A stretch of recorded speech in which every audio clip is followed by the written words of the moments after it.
And one thing that was pretty enlightening for me was when I launched the podcast, the Flip Empire Show in 2016. I remember 2018 is when it started to gain some traction, and I would have genuine joy and fulfillment when somebody would reach out to me about the impact a particular show or episode had on them and their business. That felt greater to me than closing the next deal.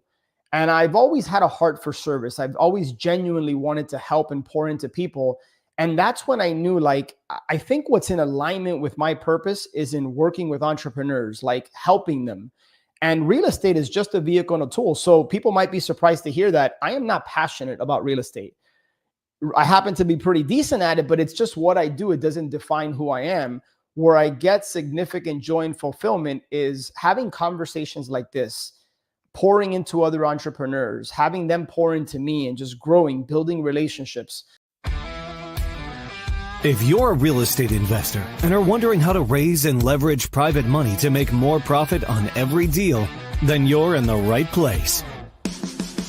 On Raising Private Money, we'll speak with new and seasoned investors to dissect their deals and extract the best tips and strategies to help you get the money, because the money comes first. Now here's your host, Jay Conner. Welcome to another amazing episode of Raising Private Money. I'm Jay Conner, your host, and I'm so excited to have my guest on today. He's a dear friend. We've known each other for many, many years. And since we talk about raising private money on this show, my friend and guest just recently raised $1,450,000 to purchase his 37,175 square foot storage facility. So yes, we're going to talk about how you can make a lot of money in storage facilities here on this show. Now, a little bit about my friend's background. Now, years ago, way back in 2005, I think he was 5 years old when he started this. Anyway, he started wholesaling and flipping single family houses in the Miami market back in 2005. And he's closed like over 700 transactions. But then something changed in 2020, 15 years down the road. He changed and he transitioned from doing the house business over to storage facilities. So he currently owns 3 storage facilities in Florida and Mississippi.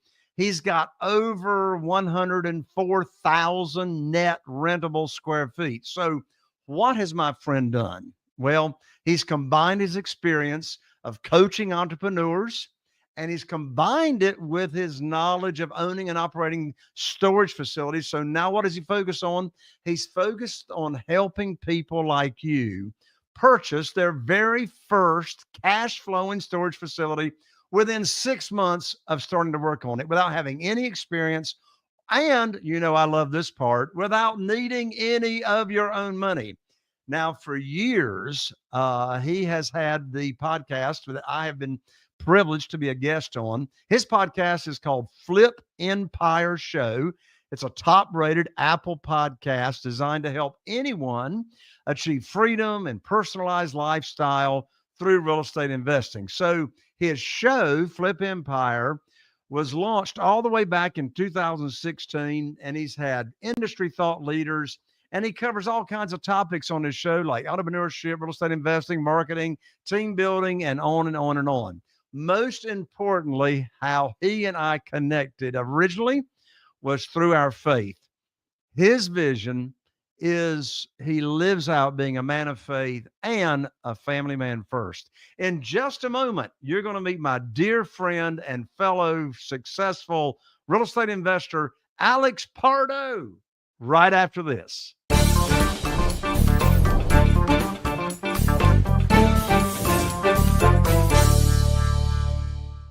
Oh my lands, Alex, I'm so excited to have you here on the show, man. I mean, you know, just looking at your smile just lights me up from one side to the other. But welcome back to the show, Alex. It's so good to see you. Jay, it is an honor and a pleasure, brother.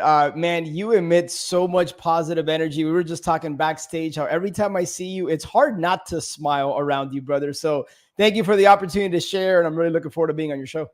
Well, I tell you what, we're going to dive in. So obviously we're going to talk about raising private money.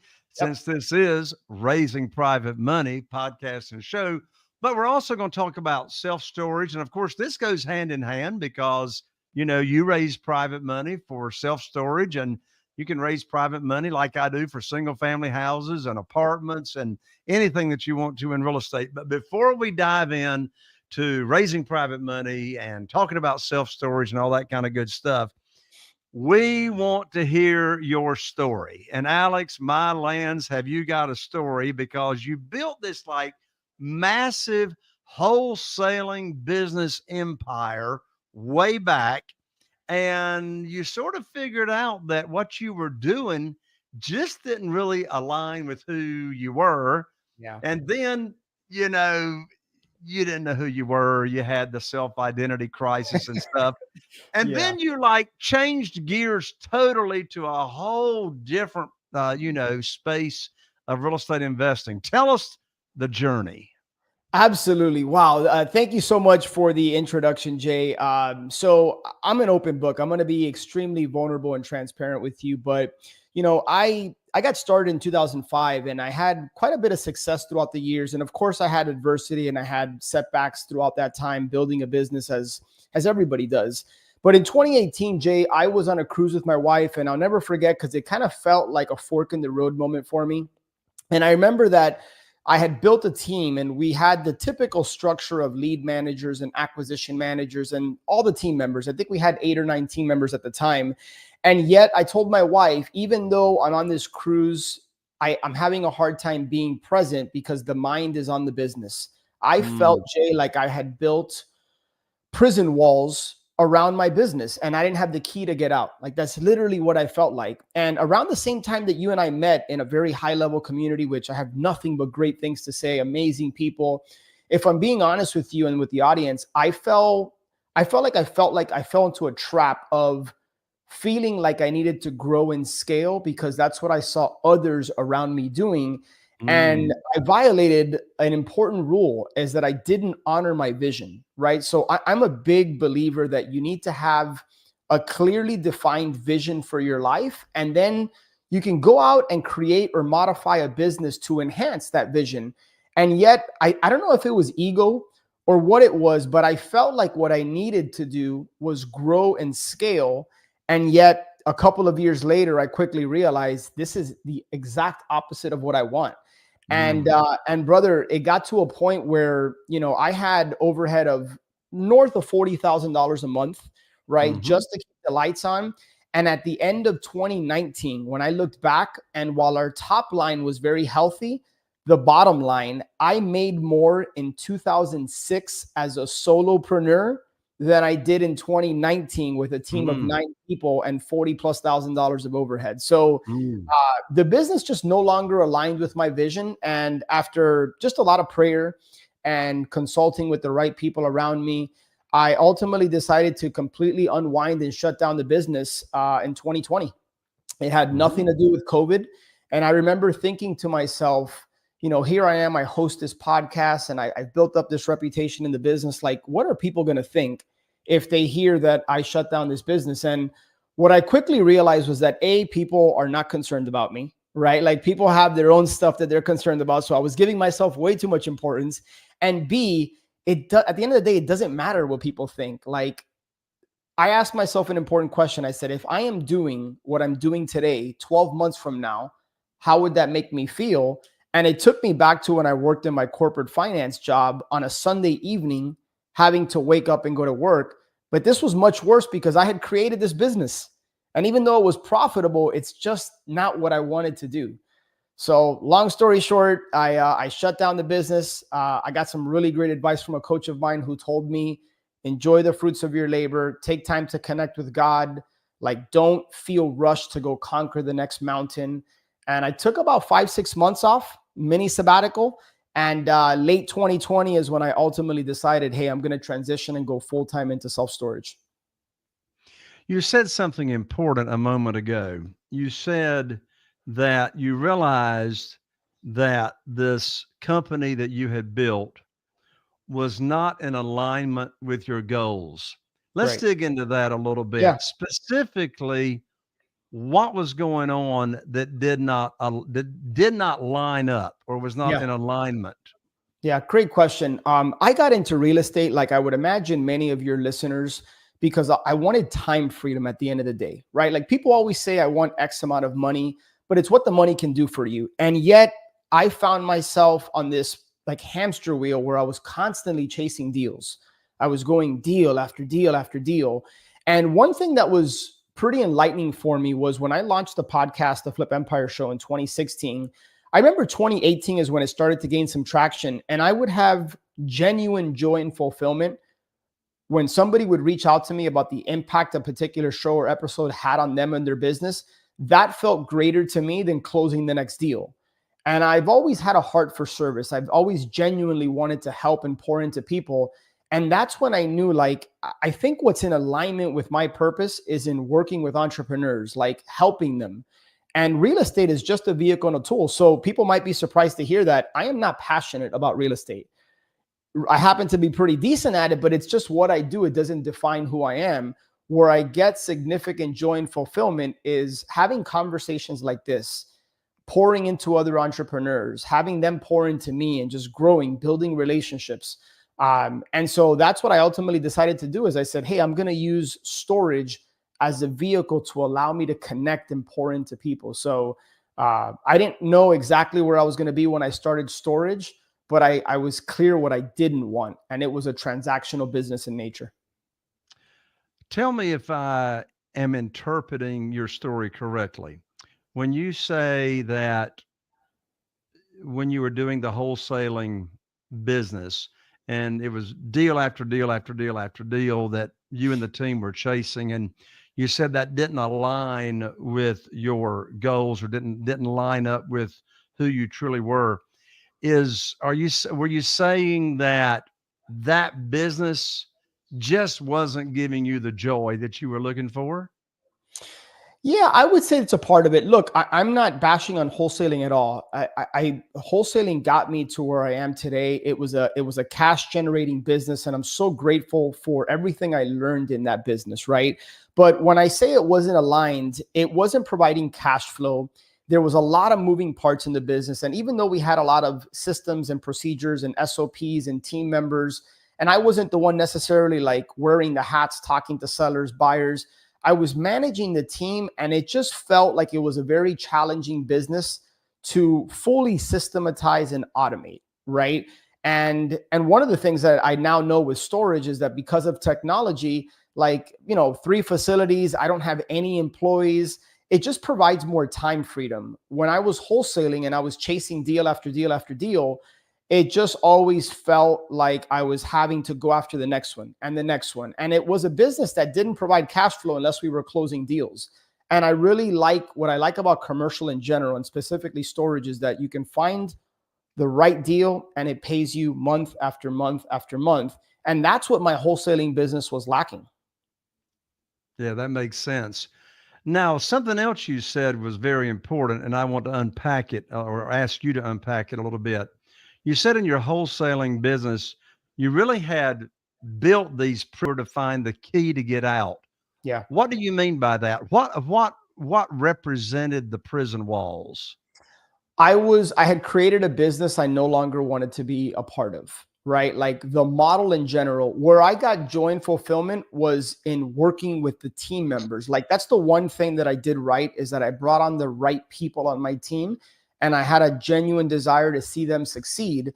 And I think this could potentially have been a fault. I went on too long with this business because I wanted to provide this business for them to succeed, but it just no longer, I wasn't having fun in the business. I was constantly tired of, here in South Florida, pretty cutthroat market, people going around your back and trying to poach deals, and just last minute deals falling out of contract or this or that. And look, don't get me wrong. I wasn't trying to run away from challenges in business, because I truly believe any business is going to have its fair share of challenges. And I don't want to be on this podcast and pretend like I have everything figured out, because that's just not the case. Like I deal with my fair share of challenges and adversity like anybody else, but it just constantly felt like the same fires that we were being put out. And no matter how many people I put or systems I implemented, it just felt like wholesaling is not complicated, but there's a lot of moving parts to that business. And somebody asked me something very important. They said, "Hey, Alex, you've been in this business 15, 16 years. Have you built it in a way where it could be sold?" And I said, all these years, no. Like, yes, I've generated a lot of money in this business and it's provided for my family. But while I have sellable assets within the business, no, I don't believe I've created and structured the business in a way that it was saleable. And so that really resonated with me. And I just felt, in addition to the fact that I was being taxed at the highest bracket, I just said, you know what, this is not the right game for me to be playing. That makes a lot of sense. Now, you have got experience on knowing what it feels like to be in a business, even if you build it yourself, not happy, not being fulfilled, not having joy, feeling like the business is running you Yeah. and you're not running the business. Yeah. You know what that feels like.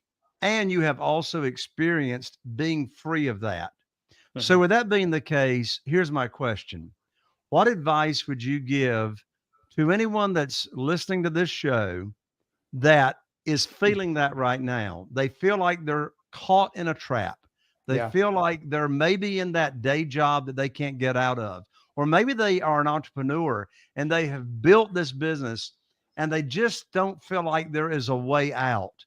What advice would you give them on how to get out? Yeah, first of all, there's a lot of empathy coming from this side of the mic, because I know my initial gut reaction is to tell you to be bold. Like, in order for things to change, something has to change.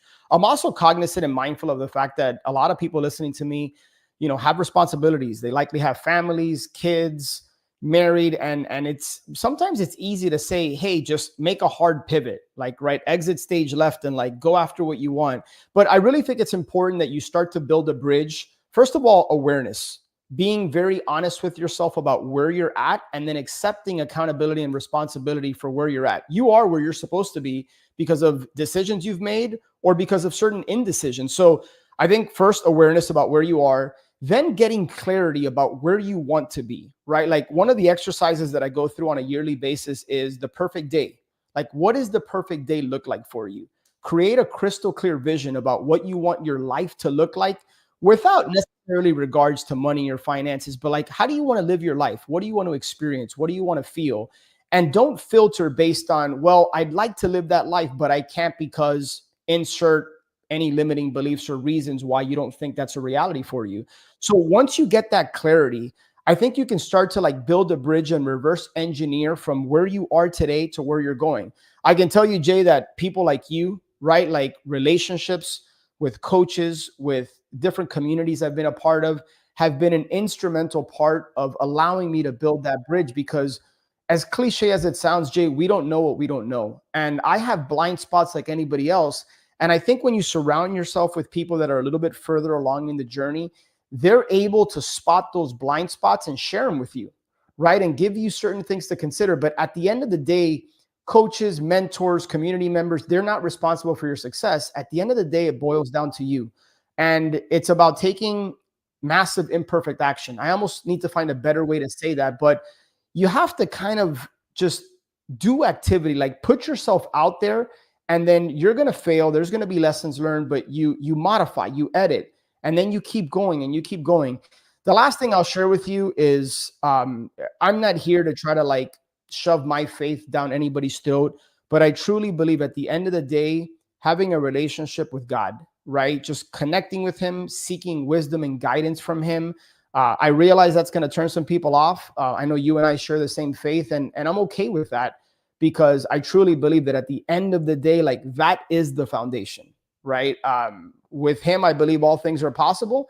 And he's just been a huge part of my journey and where I'm at today. And ultimately, it gives me so much confidence knowing that I might not know how to do something or how to accomplish a particular goal, but if I just continue to take actions, I continue to stack the micro actions, it's going to lead to the macro results that I'm after.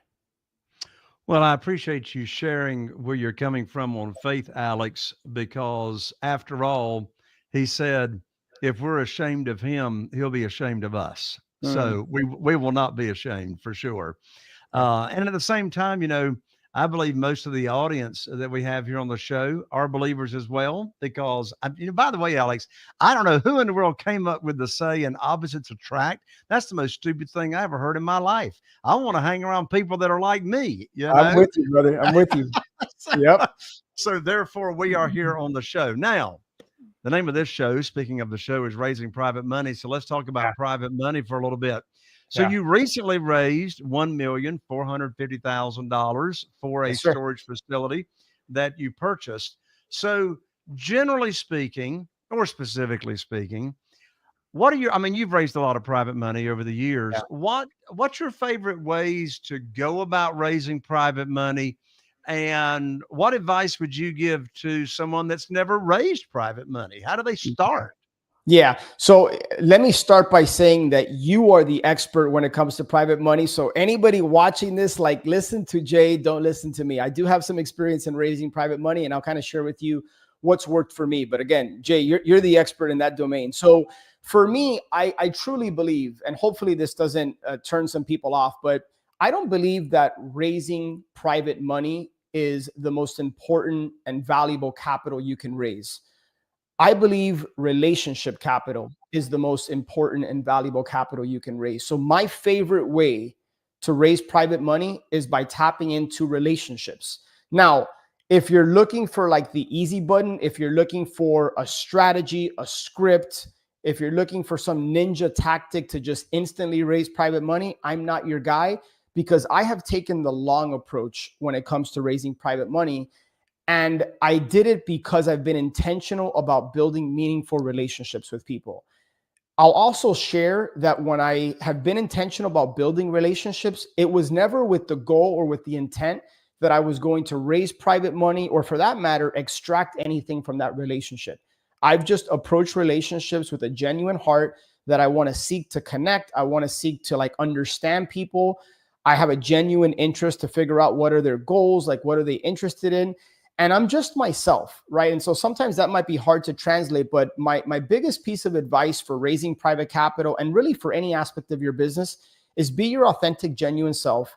Seek to build meaningful connection and relationship with people. And I can tell you that storage deal, you said it, a little bit over 37,000 square feet that I purchased at the beginning of 2023.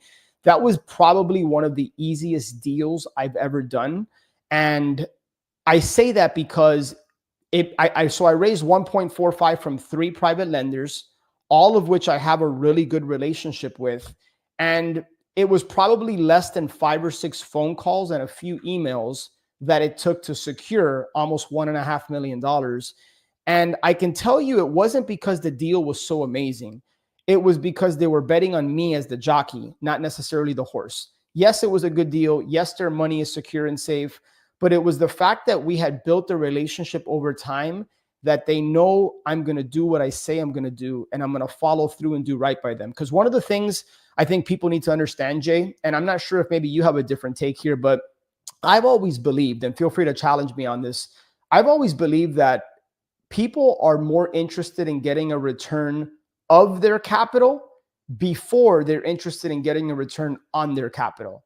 And what I mean by that is that at the end of the day, people are looking to eliminate risk, and they want to make sure that their principal is secure. And there's a variety of ways you can do that by putting them in first position. And there's a lot of different things we can talk about, right? But I think first, from the perspective of a private lender, how do I make them feel safe and secure? And how do they know with confidence that they're going to get a return of their capital?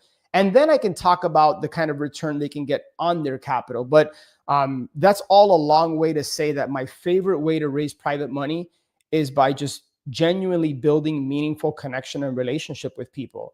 And then you leave breadcrumbs. You plant seeds about what you do, right? So the Bible talks about being humble, and I subscribe to that mentality.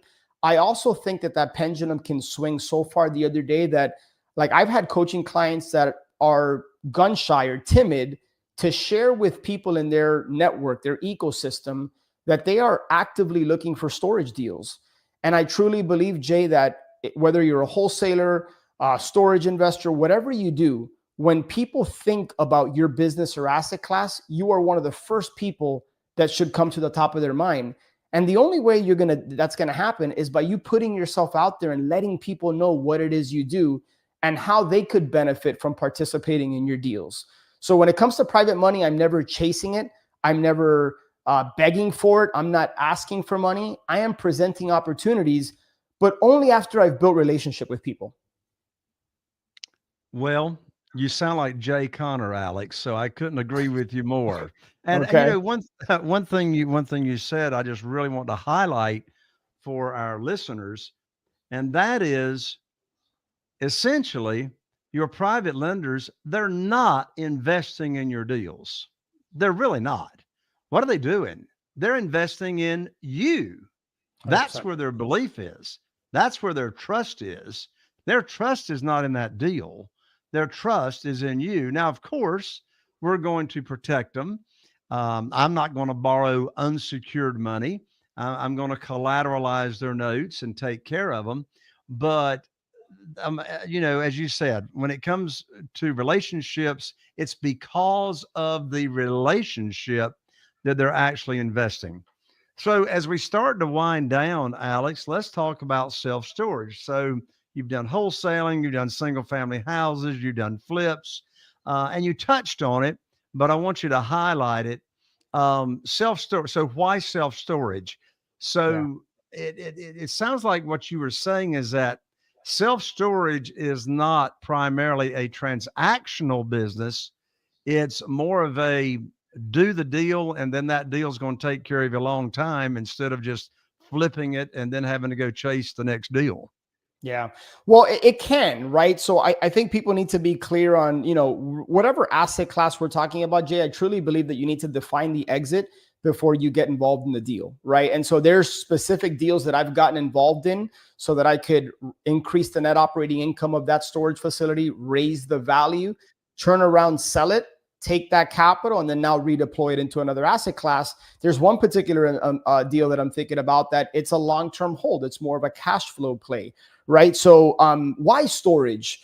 Well, at the end of the day, storage is a business that has the benefits of real estate, right? It's an actual business. Now, when we talk about this business, I think it's important to understand the day and age that we're in. Think about Americans. Like, we live in a consumerism society. I don't know about you, Jay, but like, I feel like every day or every other day, my wife has ordered something new from Amazon. And like, I walk up to my doorstep and I have packages there. Well, people buy stuff, and it's a very recession resistant asset class. So if the market is doing great, people are consuming, they need a place to store their stuff. If the market shifts and is not doing so great, oftentimes people need to downsize from their homes, but they don't want to get rid of their stuff. So it is not uncommon for our customers to rent storage and stay there for years. So it's a very sticky product. And I really love the fact that we're not dealing with tenants, toilets. I'm not having to deal with long drawn out evictions. While I've done my fair share of fix and flips, like I kind of say I'm allergic to rehabs. I don't particularly enjoy them. And when you think about storage, we're talking about, for the most part, concrete block buildings with metal roofs and metal doors, right? I don't have plumbing. I don't have some of the things that naturally come with houses and units where people live in it. And in storage, Jay, there's built-in profit centers, right? Like, so we charge late fees and auction fees and 24/7 and tenant protection and all these fees that at the end of the day in commercial real estate, the value of the asset is determined by the income that it produces. It's not determined based on comps and like, what did that storage facility sell for? So we get to force the appreciation by increasing the NOI, the net operating income, basically the bottom line. And that is what's going to determine ultimately the value of the facility. So those are just a few of the reasons that I like storage, but by and large, it's a business that can lead to time freedom. I mentioned, I think I have a little bit over 104,000 net rentable square feet. I don't have any employees. I have a third-party management company that manages the day-to-day operations. And the bulk of my time and energy is spent not just on coaching people to get their first cash flowing storage facility, but in looking for the right opportunities. Once you find the right opportunity and you get it stabilized, it's a pretty hands-off business. In storage, there's not a lot of emergencies. I like the sound of that. Not a Yeah. lot of emergencies. I Yeah. mean, you might sleep better at night. Now, you just said it. I want to repeat it. So, what you are now doing is you're helping people purchase their very first cash flowing storage facility. You help them do it in less than 6 months of starting to work with you, and they don't need any experience in doing it, and they don't need any of their own money. So, how do Right. they find out about that? Yeah, no, thank you for that. It's a joy to like just pour into people and see them win. But if you go to www.storagewins.com, WINS storagewins.com, there's a very short application there. If you just take a minute or two to apply, we can schedule a call to ultimately see if it's a fit. But you know, storage is one of the things that I want to share with people. You don't need to do what I did. You don't need to shut down an existing business, because what I now know that I didn't know when I started is that a lot of the skills that I acquired as a single family investor wholesaling, all of those skills transfer over to storage. And the one thing I can tell you with certainty is that there's less competition, and the conversations with storage owner operators is, to me and to a lot of my clients, a lot easier than trying to deal with a motivated homeowner. So I believe, it's my humble opinion, that storage is the best asset class out there for numerous reasons. So yeah, Jay, storagewins.com for anybody interested in learning more about it. So if you're listening or watching this episode, let me tell you something. You're not going to meet anybody else that's got any more integrity, that really is genuinely interested in serving you and genuinely interested in your success. So take my word for it, Alex Pardo, he has got the most integrity. You want to visit him at www.storagewins, and that's plural, storagewins.com. And of course, we'll have that in the show notes as well. Alex, thank you so much for joining me here on the show today.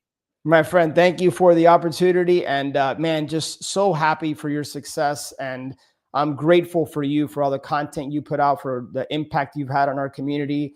And really just want to encourage your listeners to like hang on every single episode and word, because man, you're the type of person, you are the type of person that I want to align myself with to continue to grow in my faith and business and just every aspect of my life, brother. So thank you very much for being a part of it. Thank you, Alex, and God bless you. There you have it, my friend. Another amazing episode of Raising Private Money. I'm Jay Conner, your host, and thank you for joining me and Alex. I look forward to seeing you right here on the next episode of Raising Private Money with Jay Conner. Are you feeling inspired by the knowledge you gained in this episode?